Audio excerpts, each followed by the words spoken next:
Hello, Dan Smith here. I directed this film back in, well, it feels like a century ago.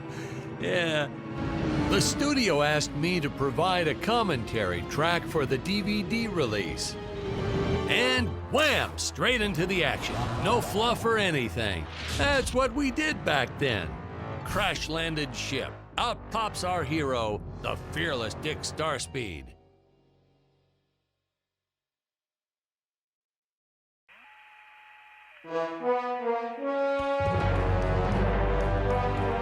The ship's velocity reactor is damaged.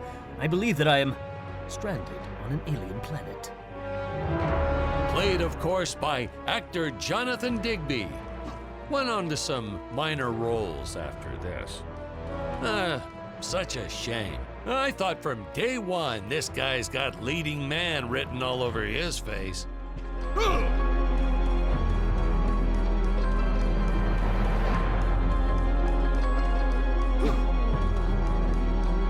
I'm often asked why Dick breaks these boxes. He actually ad-libbed it. I told Jonathan, always keep things exciting.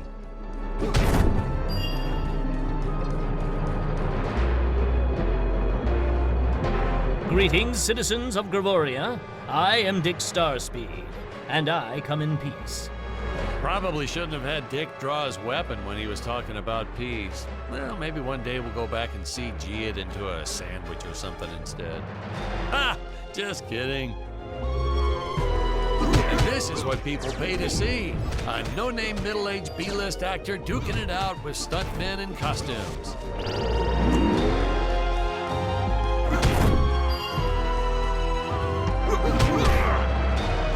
Such stunning choreography.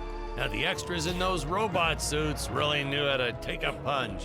Oh, literally. I told Jonathan not to hold back. Give it all to him. Kick him in the nuts and bolts. And I know what you're thinking, but don't worry. We handled it responsibly. We made them all sign Holy waivers smokes. not to sue for injuries.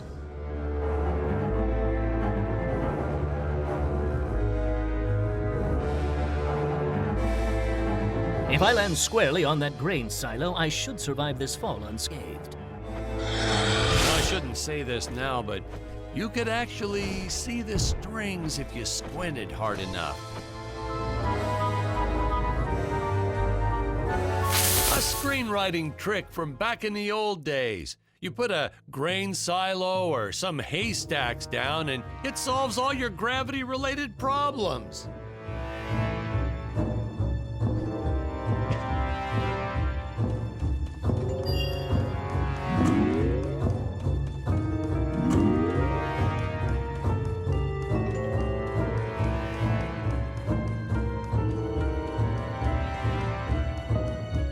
It appears some of my equipment was lost when my ship was shot down.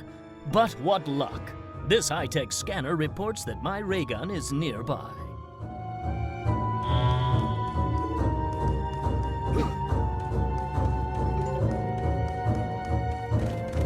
Oh, the dinosaurs! You just don't see quality stop motion like this anymore, do you? Someone actually sat there and moved them, frame by frame. Today, it'd be done with computers, but where's the artistry in that?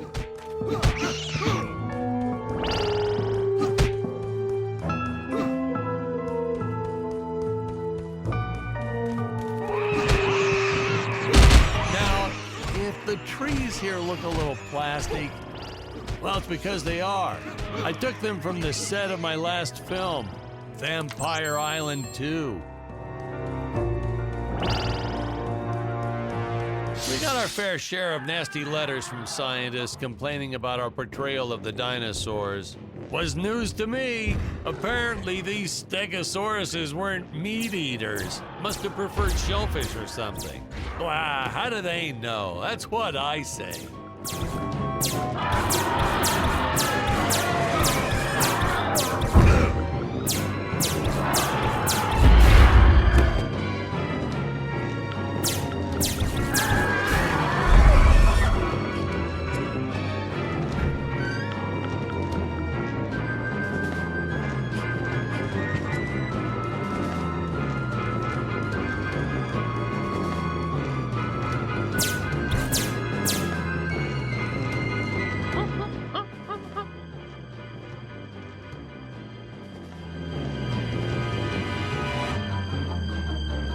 As usual, the local population is defenseless. That's where our hero steps in and saves the day.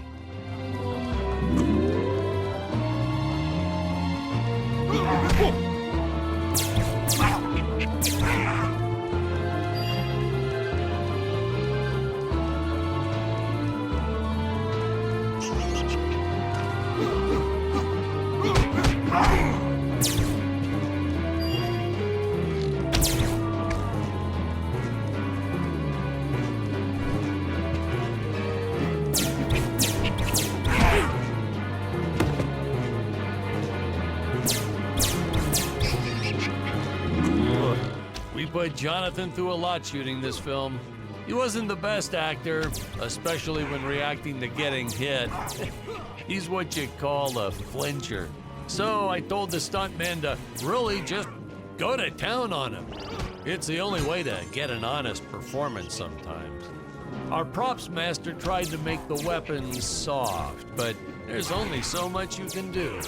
Lucky for us, Dick's entire body was covered in that spacesuit. That thing was a lifesaver when it came to hiding bruises.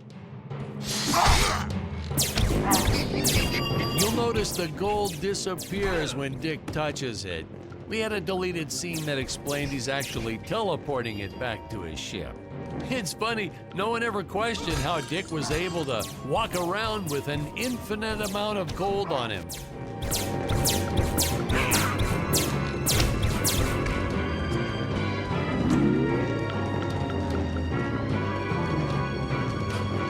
We had to redo these shots. Our first attempt was kind of a disaster. We tried using real apes, thought it'd cut down on the costume budget a bit. But have you ever tried working with apes? They are the worst actors ever.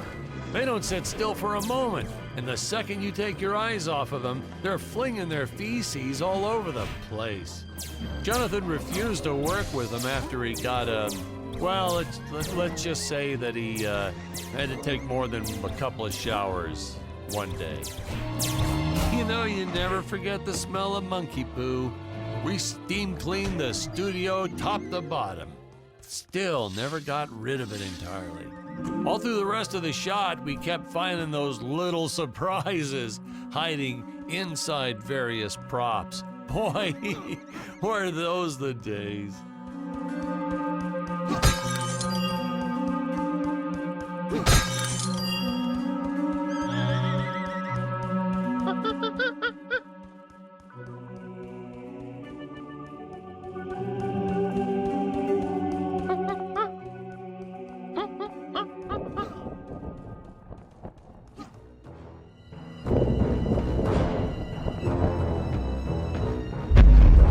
Some really top-notch stop-motion effects, huh? Unfortunately, we skimped on the Dick Starspeed puppet a little. The Earthman is not for you to eat, fiend! Oh, this was groundbreaking. We had the woman rescuing the man for once. We were really ahead of our time with this scene, but well, then again, I've always been rather progressive. The studio exec didn't seem to get why it was such a big deal, though. Sorry, we don't see this as anything unusual. Ha! Of course! It's unusual. A woman would never save the man. It just doesn't happen. Not in the movies, not in real life.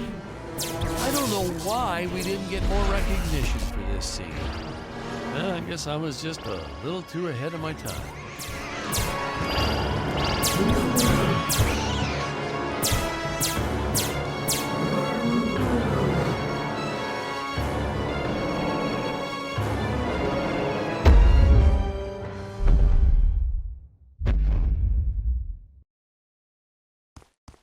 Thank you for saving me, strange woman.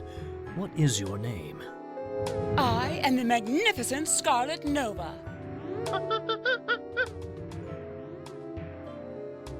Do not question my motives. Just be happy that you are still alive. I must speak with my father at once. I shall teleport to his chambers.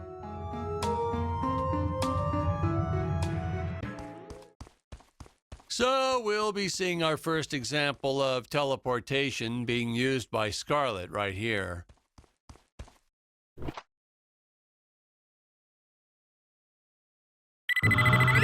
Huh? Where is this place? This is not my father's chambers. You have disobeyed me for the final time, Scarlet. Enjoy an eternity in the Tower of Eternal Solitude. For all eternity! Ha! The old fool did not notice I am wearing my jetpack. Booster usage. Jump. Wait. Wait. Use booster. Survive deadly fall.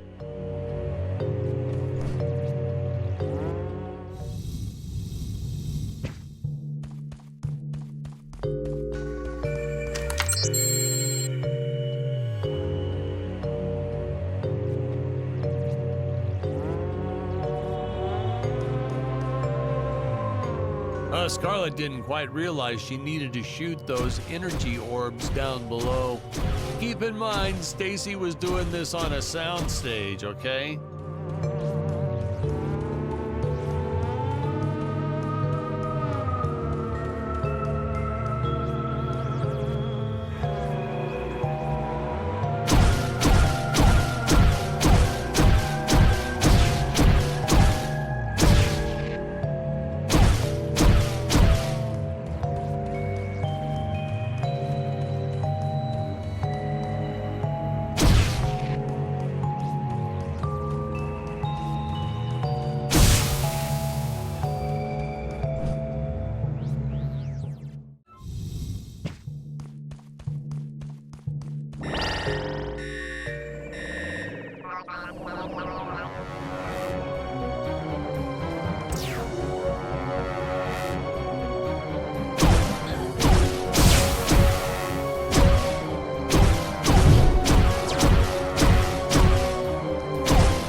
The energy imps.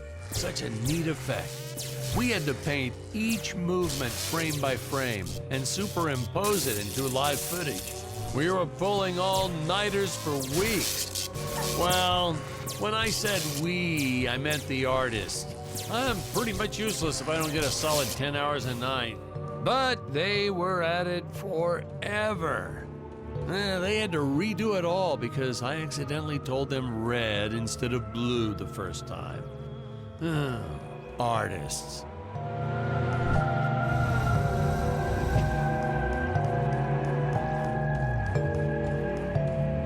Curses! My father revoked my access to the teleport terminals. I shall only be able to utilize the ones I activate manually.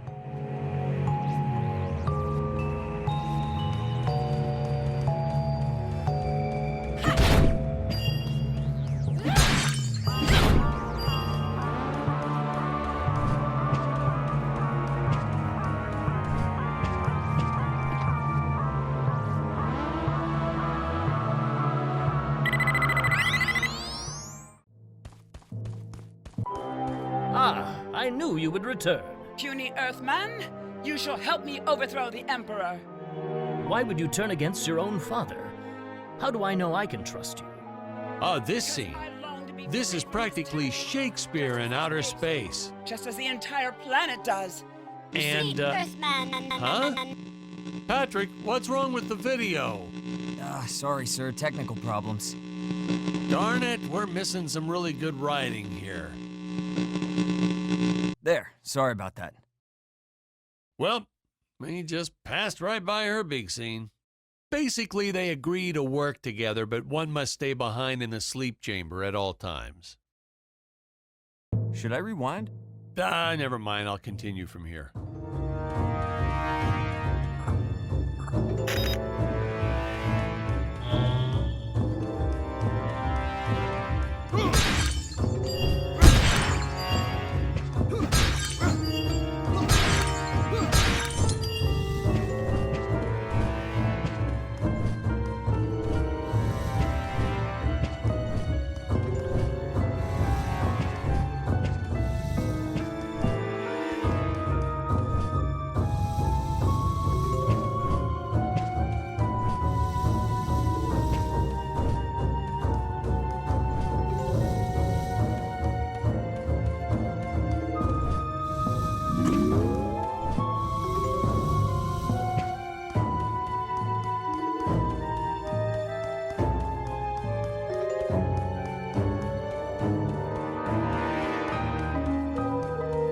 Right from the start, our budget was a little tight, even by standards back then.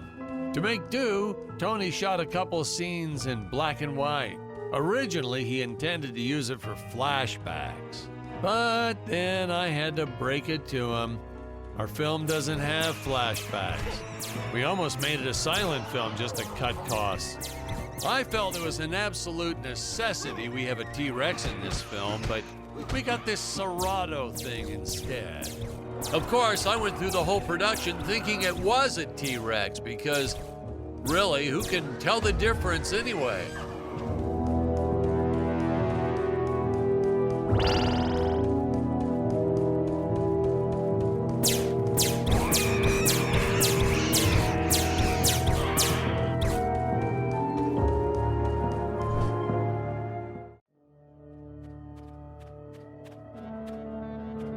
It would appear that now is the time for us to climb the Deadly Tower of Monsters.